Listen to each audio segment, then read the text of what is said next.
In some of my previous videos, I've talked about Cash App loans and the Cash App borrow feature, including the max amount that you're allowed to borrow. There's been mixed replies on the amount that you're allowed to borrow. Online it says $200, but some people have reported up to $300, so I'm not quite sure. But today we're talking about what happens if you don't pay back your loan. So basically this is how it works. You can borrow between $20 and $200. You're gonna have to pay a 5% interest rate, and you have to pay that back within 4 weeks. If you don't pay it back, an additional 1.25% will be added each week. So let's go ahead and open up a calculator here. So let's say you borrow $200. Instantly you're gonna have to pay back another 5%, so that's $210, and you have to pay that back within 4 weeks. If you don't pay it back, you're gonna have to pay an additional 1.25%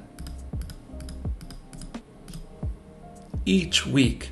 So week 5 you're gonna owe $212, week 6 $215, week 7 $217, week 8 $220, and it goes on and on. You get the point. If you don't pay back, you're gonna have to continue to pay more money in the end, in the long run. If you decide to never pay it back, I'm not sure what happens. Let us know what you think down in the comments. If you want to see more videos like this about finance apps, be sure to check out my channel where there's hundreds of tutorials and experiments. Thank you guys for watching. I'll catch you in the next one.